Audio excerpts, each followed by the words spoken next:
All right. Well, good afternoon, everyone, and thank you for joining our Digital Equity Grant Q&A session.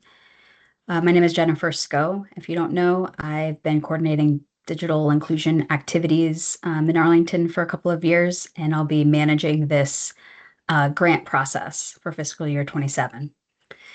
So we are recording this meeting, and we'll be posting it to our project web page for those of you who can't make it, or if you who are in attendance want to go back and review some of the things we discussed. This is going to be a rather informal Q&A session. I don't really have a presentation. We're just here and want to answer questions that you may have for us and just have an open conversation about what this process is going to be. Happy to go over, I'll probably go over the application tracks with you because we've gotten a couple of questions already, which we did post to our project webpage. But I thought let's just start there and then we'll open it up for any questions that you guys have. So I'll go ahead and share my screen real quick. All right. So I do want to go over the couple of tracks that you can take to get a grant this year. So it's a little bit different than last year. Last year we sort of divided the grant into two areas. We wanted to promote navigation and we wanted to promote digital skills training. We're still doing that. We're still promoting those activities and others, but we thought it would probably be better to divide the project into larger projects or smaller projects. We got a lot of questions last year around funding requirements and kind of guardrails around funding. So we thought we would provide a little bit more guidance around that. And some of what I'm going to share is kind of based on the selection from fiscal year 26. It's not kind of like hard and fast, but it was sort of what we saw, and it's likely to be similar this year too. So the two tracks, that there's an innovation grant, so the smaller of the two, up to 25,000. Given that it's 25,000, we anticipate that they're going to be smaller projects or pilot projects. It's 1 year. Both of them are going to be reimbursable grants. Then the larger project is the partnership implementation grant. This one we wanted to promote partnership, and it doesn't necessarily have to be a bunch of nonprofits coming together, though that would be great. Really what we're doing and where this is coming from is last year we had a lot of proposals that came in. They had some really innovative, cool ideas, but the execution, at least as we read it, it was a little bit, we just weren't sure. Maybe say relying on schools to do something, and it was a heavy lift on schools, and then no documentation that schools was aware or supportive of the project or able to participate in what the application said that they would. So this year, we want to make sure that projects are baked, at least in terms of who they're bringing to the table, because for not just digital equity, but for other grant proposals, you get judged on your organizational capacity, who you're bringing to the table, your readiness to deliver, what you say. So we just want to set everybody up for success. And part of what the initiative's goal is to foster collaboration and to bring people together. And we think we've sort of helped you all pick partners as you're thinking about this through the work of our Digital Equity Coalition. So when you think about partners, we're hoping that you have three. One is the applicant and then two others. They can be a variety of entities. They can be a consultant who's coming in and training or teaching your clients. It can be private entities like Microsoft, Comcast, Amazon, who's bringing some sort of service or providing something, whether it's donating computers or donating internet subscriptions or donating whatever it is they're bringing to the table. Or it could be a nonprofit, maybe someone who's providing on-the-ground outreach, not just general referrals. And so at the end of the day, we just want to make sure this partner has an active role in the project. This one the term is 2 years. And your project doesn't necessarily have to go for 2 years. So it's a reimbursable grant. If you finish the project in a year, we can close out the grant, finish the reports, and be done with it. The 2 years was really to give some flexibility. Some people might be tied to, say, the school system, or some people are tied to other specific like groups where their marketing occurs in a certain time period or recruitment in a certain time period. And so this gives, just given not every grant start is perfect. And so it gives an opportunity for you to deliver the projects in the right way that you want to do it, given the clients that you serve and the partners that you have. So also, it's all obviously going to be large. It's a larger grant, up to 100 or 150 is what we're thinking. Again, it's kind of basing it off of what was offered in fiscal year 26. Um, and it's what we anticipate and not necessarily hard and fast. So because we're giving more, we're anticipating you to serve a greater number of people. I would say from last year, that's kind of where we got the 200 plus, but it's not required that you serve this many. I will say though that there is a scoring um, criteria that's like cost per beneficiary. So it is taking into consider some the costs to do the project and the level of impact that you're going to have. But we also have another category where we're looking at are you providing low touch opportunities to a lot, or are you providing heavy service to less? So that also is going to be a consideration. Also this year that's new, kind of excited about, is our capacity building supplement. Um, we opted to kind of weave it into the process this year instead of making it its own track or its own process. So we'll see how that goes. But ultimately, what this is about is we just want to help build our digital equity ecosystem. Kind of started because I've been attending these net inclusion conferences over the last couple of years, and I just keep thinking that it would be so great to have more on the ground people from Arlington attending this conference, because it has such a wealth of not only professional development opportunities, but information that's being shared by the panelists that would be really useful for folks that are delivering service on the ground. So that's where it came from. It kind of got a little bit expanded to allow for more flexibility, whether you need staff training on a certain topic that you're interested in, or something else. And we can talk about that if we want. But ultimately, we just want to help whatever it is that you propose. And some of this capacity building has to tie into um, the project that you're proposing. So it can't be sort of general capacity building for your organization, but it very specific for digital inclusion to promote that work. So I'm going to stop here, and I have other documents we can pull up from the NOFA, but I'm going to go ahead and just open the floor to you all now that I've gone through that, just to see what questions you have. Yes, Carolyn. Um, Part of what we'll be submitting for includes building capacity into a database to track some of the work that we're doing. We are going to be working on onboarding that database and the new capacity for it, and training staff on it, but that training may be internal training only. Can you cover staff time as part of the with part of the grant, if it's internal training? As part of like within the track, the partnership implementation or the innovation grant track. Yeah, capacity building. Oh, and the capacity building. Um, I think so having some sort of like data management system or tool is definitely it's definitely covered.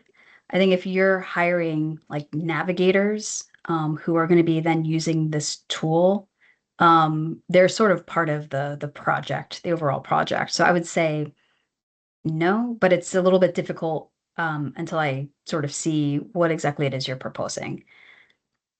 Yeah, it would be more of not the navigators themselves, but the staff that will analyze the data about the Yeah, use of the navigators and who they're yeah. working with. I don't see why not? But I don't know that, so this is not necessarily paying for like staff time. This is, if you are hiring some sort of like consultant to uh, get you the tool and kind of train everybody on this tool, then that is probably a consideration. Um, so, and it would have, we would want to, justify that and make sure that that's not, anything that's happening existing at this time. Yeah. Okay. Thank you. Erica? Yes, I'm here on behalf of the Mary Marshall Assisted Living Residents, and including its advisory council. We submitted an application last year, but um, I think we really weren't thoroughly ready, and now we're considering resubmitting. We're not sure yet, but it would be a smaller one of the smaller projects, and um, one thing we didn't do last year is include a partner, and I think that's very important. So, but you just mentioned partnership in connection with the larger projects. What about the smaller? Is partnership upfront anticipated and expected there too? Yeah, it's not anticipated, but obviously, you'll be judged on your organizational capacity, which includes any partners that you're bringing to the table to help that. I think that for those that are bringing partners in, and that obviously helps their capacity, and for those that are able to document that partnership, it's definitely going to score better than if you say that you have this outreach partner with someone or you're partnering with someone to deliver programming and there's nothing showing that they've been engaged and are ready. That'll be a consideration in terms of your score for those categories. Okay, thank you. That helps. Yeah. Donna? Yeah, hi, I'm here for Computer Core. I had two questions. One was also about partners. Can applicants, if many of them use the same partner, for example, is that okay? Or even advisable? And my second question is, you said I kind of understand about the calendar year because different people have different calendar years or different times they want to implement. But if somebody finished early, is the grant, are you hoping that the grant will also be available again next year? Yeah, so to answer your first question about partnerships, if you are a partner on someone else's application, you are able to serve as a partner on someone else's application. We had limited kind of like one application per organization per track. But if you want to be a partner on someone's application, you're more than welcome to. I'm going to be screening every application, and part of this is, I mean, it's kind of a low barrier, I would say, to get to the full application, at least right now. But part of the benefit is that I can um, share back, if there's some overlap or if there's some suggestion on you could consider you could consider your application as it is, you can also consider partnering. I can make that suggestion, and I'll be making other suggestions for you for others as part of the pre-application into the full application so that we can get the best product, the best application as we can. So to your second question about ending early, um, and then the possibility of like the next grant. So in our initiative plan, I've budgeted kind of the same consistent funding for grants. So I would like to propose the same for next year. That said, it's a proposal and the board has to approve it. So there's always the risk that it isn't going to happen next year, but it's part of our plan. In terms of like if you do go the full 2 years and there's another digital equity grant next year, I think we'll have to consider that. How many grantees are kind of left implementing their projects, and we would want to make sure that the impact is cumulative, that you're building off of whatever it is you're doing, or maybe it's contingent on like finishing the work. So all of that is a little bit TBD. But we'll just work with what we have as we move on. So, Robert? Hi, I'm Bob Elston from ECDC. And Jennifer, you kind of already answered the question that I was going to ask, but I'll throw it out there anyways. So when you said on the partnership track, you need at least 3 partners, Mhm. obviously what you're saying is don't come with 2. So my question to you was, do you anticipate playing a role in facilitating bringing partners together since you know the whole landscape and can make suggestions? But I know that you're going to say yes to that because that's basically what you said 2 minutes Yeah. ago. Yeah, I mean, I think you should do it now. So the moment that when you submit your application, like that's your application, that's what it's going to be based off of. But I would say, you're going to submit your pre-application. You don't have to submit um like the letters that I'm talking about until the full application, but I will say that I'm here to help out and I want you guys to be as successful as possible. And so I'm going to remind everybody who is doing the partnership implementation grant to get the letter that talks about the role and not just a generic letter of support. So I'm also there too to suggest other partners, as I mentioned when I was answering Donna's question. And that's partly like the idea behind the this pre-application process. It adds a little bit more work, I think, for me, but I think ultimately it will help everybody. It'll help the reviewers, it'll help you guys. And I'm hoping that it'll just be a benefit to the process. Great, thanks. Anybody else? Zachary? Yeah, hi. I'm here from EduFuturo, and we're going to apply for the partnership grant. So I have 2 questions about that. The first is, am I understanding correctly that the 2 year is not necessarily like we should apply for 2 fiscal years, but it's more to give us wiggle room? Is that Yeah.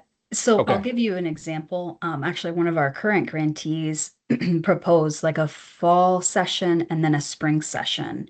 And they actually had some cost savings. And so because it was a full 1 year grant term, they're able to, without having to like extend the grant or do anything, like they can now put it towards another that's relevant to the project scope Okay. later. So I think that it just gives the flexibility. But you can certainly, when they proposed their application, theirs was not like a full 1 year term. So Okay. so it doesn't have to be, but I think all grants under that track will have like a 2 year term. Okay. Um, and just to give, that flexibility. So if we wanted to make it for the for like our fiscal year 26 and 27, just to so that we're kind of now we know that we're stable and we have the funding for those 2 years, is that an option, or is it more to accommodate different implementation calendars? Does that make sense? I yeah, like I think flex there's two ways to think about the flexibility. One is Hmm. the flexibility related to like the calendar and how the time that the agreement is in place versus when groups tend to recruit or want to Right. have programming. Like if you're working with youth, Hmm. summer is like a popular time to do stuff. Hmm. And so there's that aspect, but then I think it also gives project flexibility, like I just mentioned with, one of our grantees where they're able to, instead of just losing the cost savings, they're able to kind of plan for additional stuff later and Okay. use the funds. So we probably would still have this term will still be 2 years. It's just that, we'll base it off of whatever you propose. That's what, when at the end of the day, when you start to submit for reimbursements and we're looking at, are you achieving your milestones? I'm going to be looking back on what you propose that you would do. So if you're proposing at this stage that this is this 2 year thing, that's what I'll be checking to see, are you in Okay. line with that, or we need to have a conversation of like schedule adjustments. Okay. Okay. So all that is just a conversation, but I don't think that changes anything. I think you should propose what you want to propose, and we will um, review review it Okay. and compare Yeah. it And if we accordingly. need to adjust before the full application, then okay. That makes sense. And me, yeah, my second question, we are one of those organizations that we deliver our programming in Arlington Public Schools. Mhm. So is APS an option for one of those partners? Yeah, so Okay. APS would certainly be a Okay. partner, and it could even be a partner. Like if you want to have your events at Arlington Public Library, the library can be Mhm. your partner for like a host space.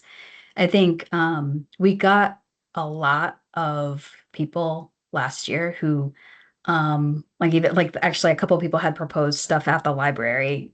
And it's like we had a library person on our review team and like confirming right there that no one reached out to them. And it was like much more intense than just like I'm going to host it at the library. So it's Gotcha. like so I Okay. think, we're just trying to help. And I know, you guys have been around a long time and are well established and may not need this kind of like requirement, but I think it's just going to be helpful for a lot of people and for the reviewers too, just to feel really confident in everything you're doing. But the short answer is yes, APS is definitely a partner.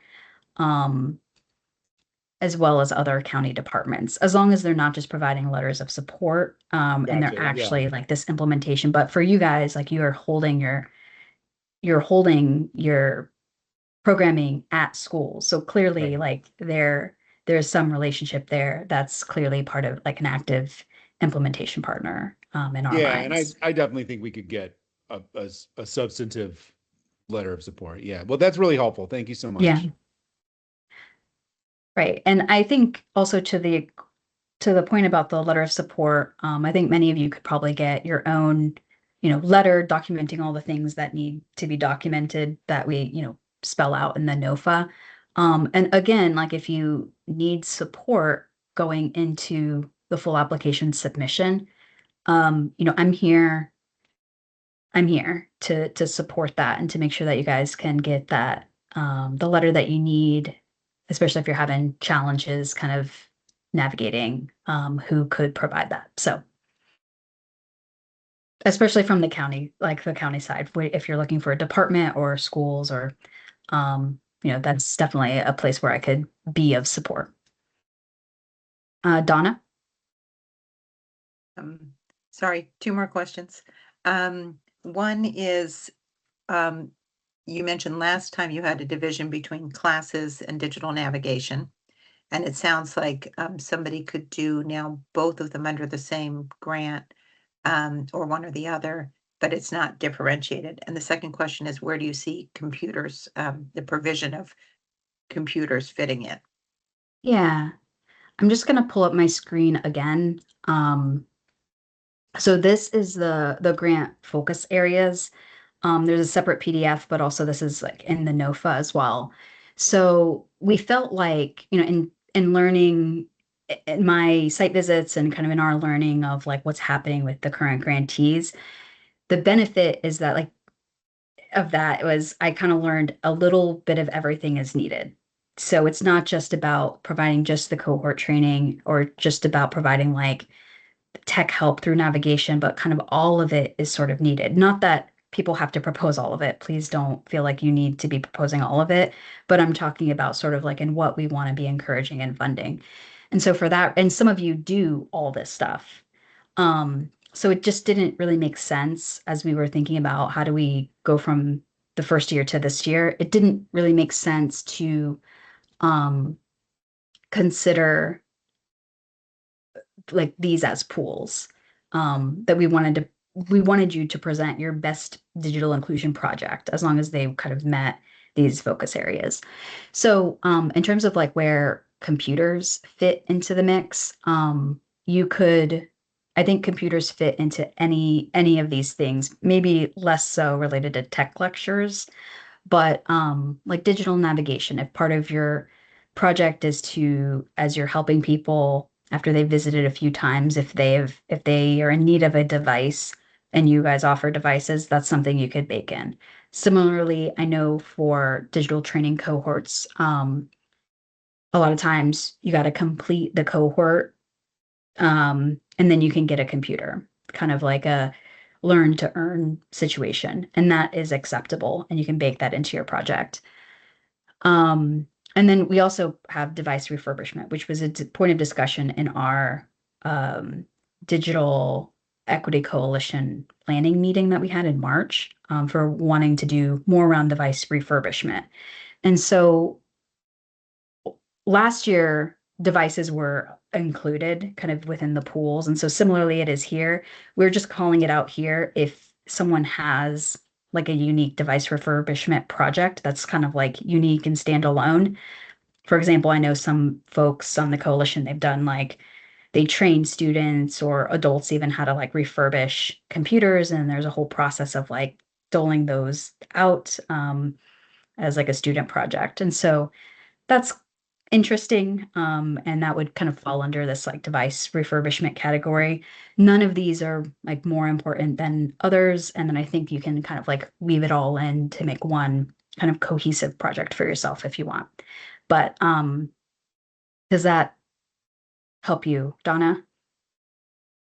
Yes, thank you. Can you, there were different places where this was listed, like all the components. Where is this on the website? When you click on the NOFO, this is there. Yeah, so it's this specific focus area and the track page that I pulled up earlier are both on the NOFA website, as well Sure. as embedded in the NOFA document itself. Okay. Yeah. Thank Are you. there any other questions? No? All right. Well, Elise is putting some links in the chat. And as questions arise, as you are preparing your concepts and then eventually full applications, I'm always here to reach out to provide some support. So hope you all have a good rest of your afternoon. And I look forward to working with you all and reading all your applications. Thank you. Thanks as always, Thanks. Jennifer. Thank you. Thank you. Thanks, Jennifer.